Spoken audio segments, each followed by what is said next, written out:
So we're going to turn that into chicken food, which in turn turns a garden pest into eggs.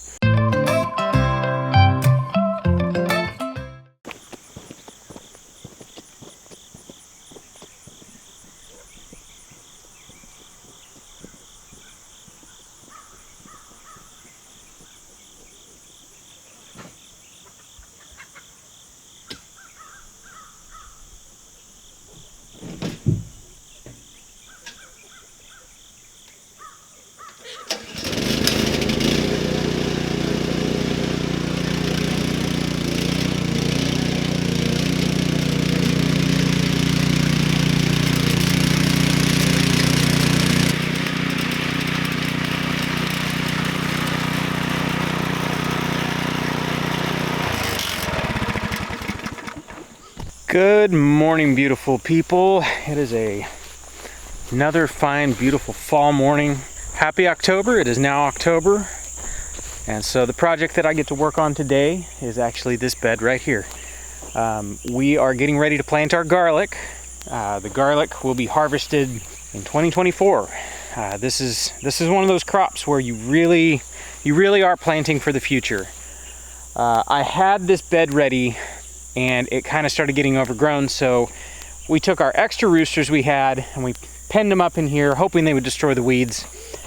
They didn't even scratch. They were some pretty bum roosters. So the roosters have since moved on to greener pastures, colder pastures, and I get to get in here and do the weeding myself. I'll probably get in here with a broad fork. I've got some noxious weeds that need to come out. This right here, if anybody knows what that is a pretty bad noxious weed. This is called Johnson grass. If you find Johnson grass growing on your property, dig it out.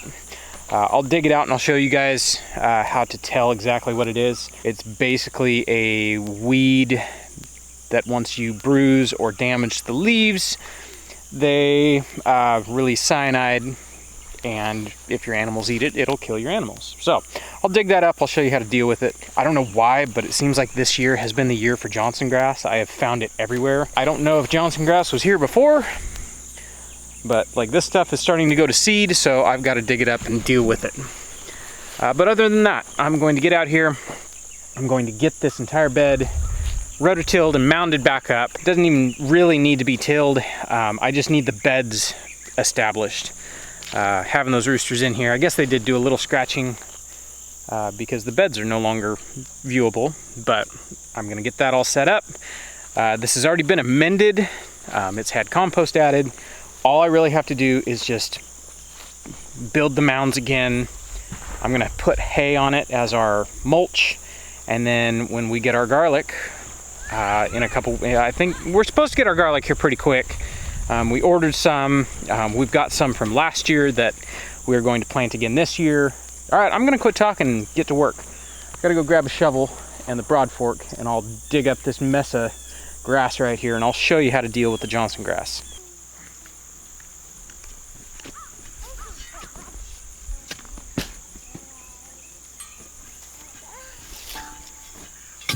This isn't the point of the video, but I figured this is useful to know.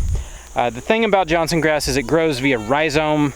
Once you see the rhizome and you get your hands on it, you know what it looks like. Yeah, I guess there ain't nothing to it but to do it. So I'm gonna dig this up and I'll show you guys. All right, the trick to this is you have to get the rhizome. I'm just gonna use the broad fork. I might have to use the shovel a little bit to get this up and get all of it, but it's really not that difficult. The trick is getting all of the pieces of rhizome. It's very brittle, very fragile, and it'll break on you when you start tugging on it. And any little piece of rhizome that's left in the ground will grow a whole new plant. Here is a good shot at the rhizomes. These are the rhizomes. They're very brittle, and they grow really far horizontally. These things, barely pull on them and they break. That right there, that'll keep growing and make more problems for you in just a couple weeks. So I'm gonna try to get all this out. Hopefully I can. It's That's where the broad fork comes in. I'm gonna pile this up and I'm gonna burn it. Hey, can you find me a cup or a bucket or something for all these grubs? Look at them. They're right here. Yeah. This is really soft dirt. It is pretty soft. Put that right there. Put them right there. Grubby grubs. Keep watching, I bet you can find more of them.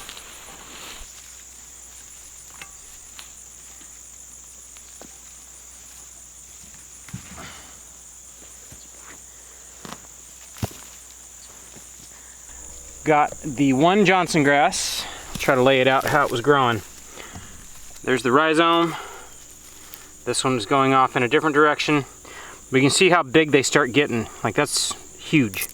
And they're super crunchy. Honestly, the thing that got me to research these was I kept finding these rhizomes when I would dig, and I didn't know what they were attached to, because they would just be like in the middle of just dirt. There would be no grass or no plant or anything. And I'd find these rhizomes just growing sideways. And I was like, what the heck are these things? They almost look edible. Nice crunch. I started doing research and I found out that was Johnson grass. I was like, yeah, we don't want that. So I've been on a quest to eradicate it. Johnson grass was originally introduced as a forage because you can eat the grass, or your animals can eat the grass. But if it gets wilty, it's kind of like your wild black cherry. If your wild black cherry gets damaged and the leaves are wilty and your animals eat it, it'll kill your animals because it produces cyanide compounds in its leaves.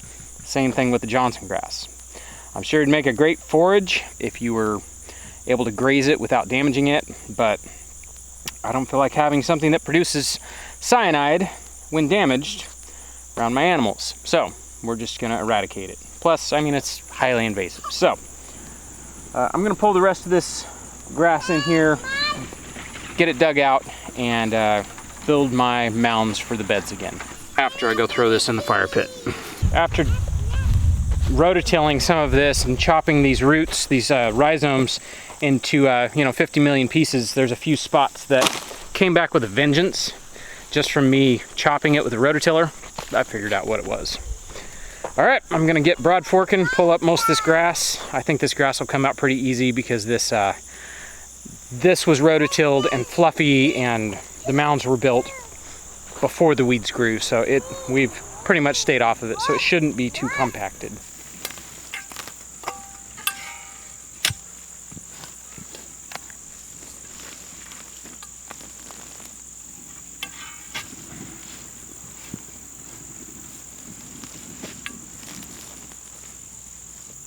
There are grubs everywhere. Like, this is unbelievable how many grubs there are.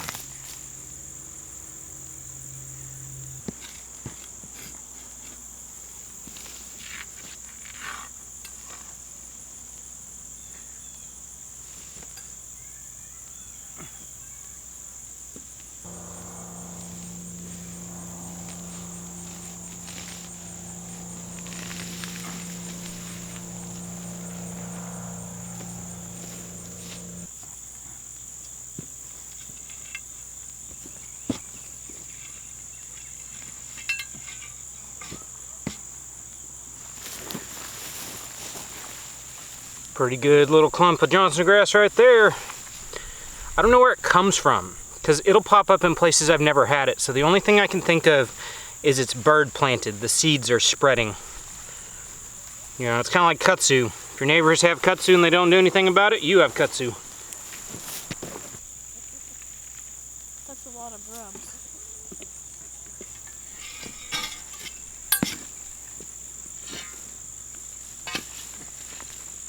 Was this a squash bed? No, this is corn. This is corn.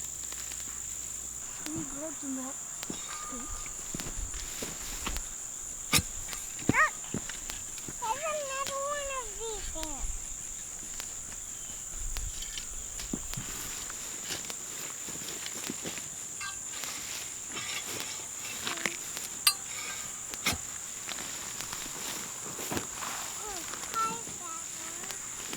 Are you talking to the grubs? Me? Buggy.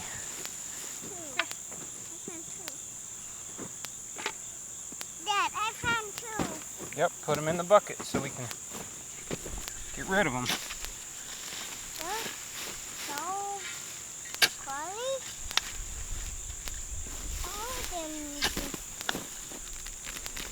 Oh, I cut that one. That's why it seems like it's all sudden.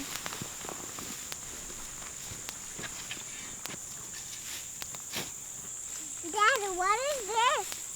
Was what? What is this thing? What is that little thing? That's an earthworm. Pick it up. Hey, look. See his band? It's got like a collar. Yeah, that's an earthworm. These are good. Here's dirt that we need to keep growing. I can tell where the walkway was. It's all hard. It's all hard and compacted. The places where we didn't walk, right there in the middle, it was so fluffy still.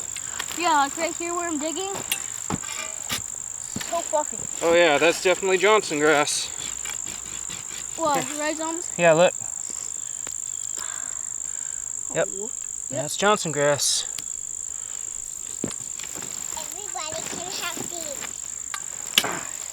Wow, that's a long one. That is a long one.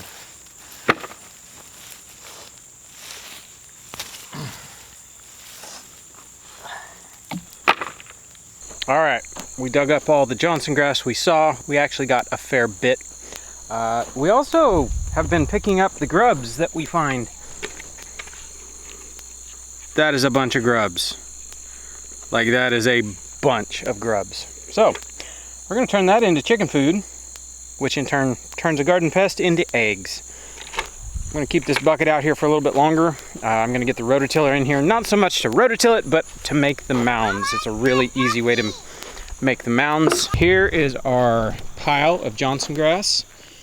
We're gonna burn all that, let it dry out a little bit.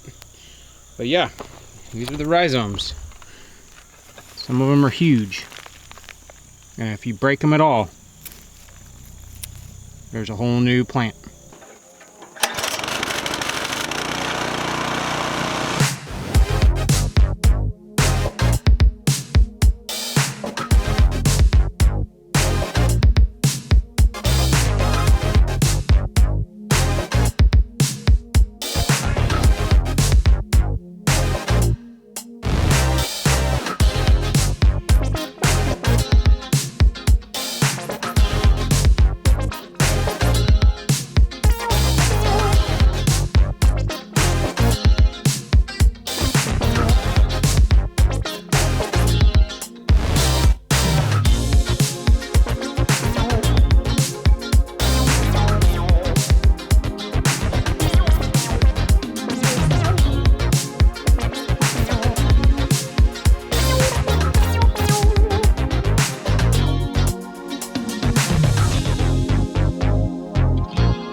All right, that took so stinking long, but I'll show you why. That's a lot. That's a lot. This is what we've been stopping and picking up every 2 seconds. What's So, the size of the bucket? I mean, that's a 1 gallon bucket, and I'd say we're like 2/3 full. That is a bunch of grubs, and that's not dirt. That's just grubs. I put some grass in there. Maybe they wanted some shade, but then we buried it. Gross. We think it's disgusting. The chickens will think it's delicious. That's a, honestly, like, that's a day's wages for a chicken right there. I am going to flip this plow around and make my furrows and be done with this bed over here. I'm ready to get out of the sun.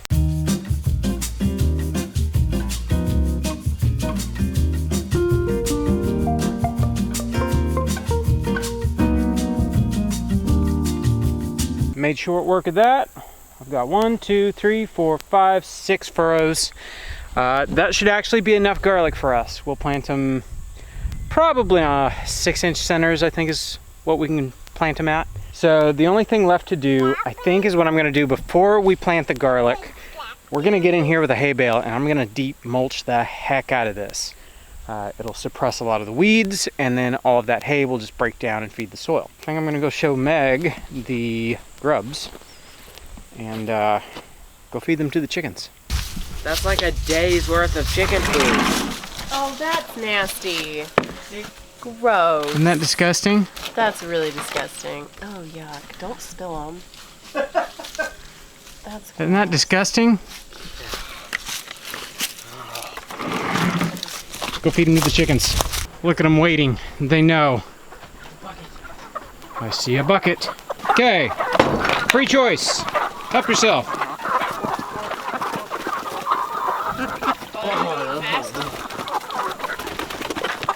See how long it takes for everybody to figure it out. There's food in here.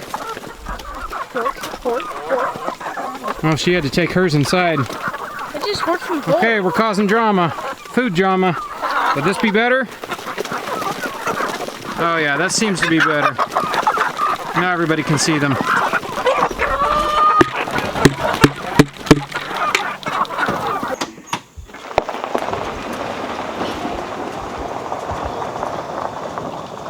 I'm doing my nightly chores a little bit earlier tonight because it is podcast night. We just finished eating dinner. We're just trying to wrap the night up so I can sit down and do the podcast.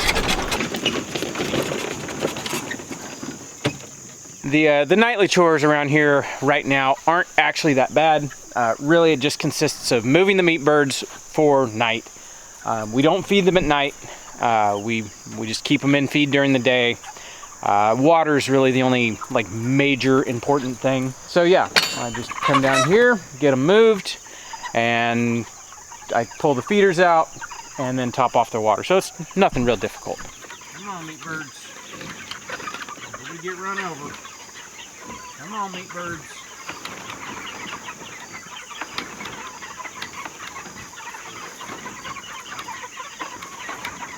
Sure it stays like that. Watch out. Watch out.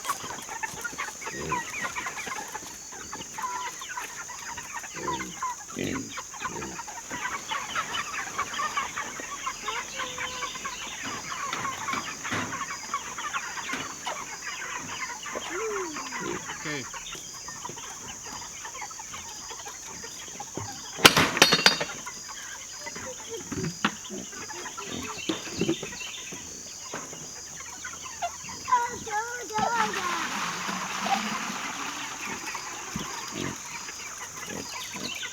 All right, so I figured now is a good time to talk and let you guys know what's up.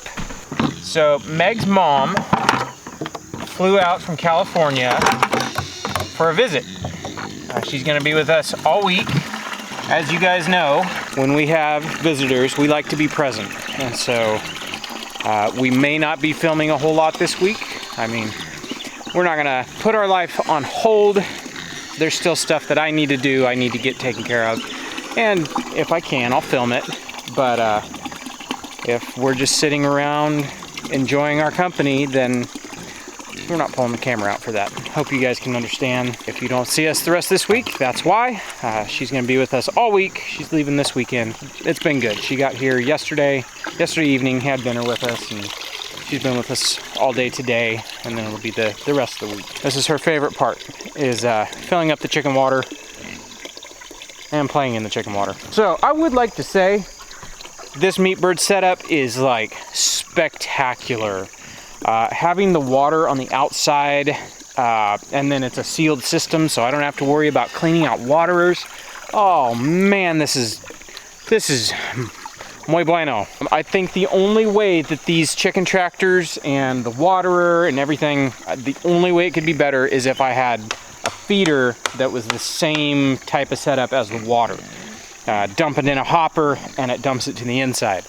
I'd never have to get in there if that were the case. Outside of sitting here waiting for a bucket to fill up, chores are 5 minutes at the most. I just wanted to say a huge thank you to everyone who watches. Without you guys, we couldn't do this. Your guys' support has been amazing over the past couple years that we've been doing YouTube. We really do appreciate each and every one of you. I think I'm gonna leave it right there. Thanks for watching, guys. Catch you guys on the next one.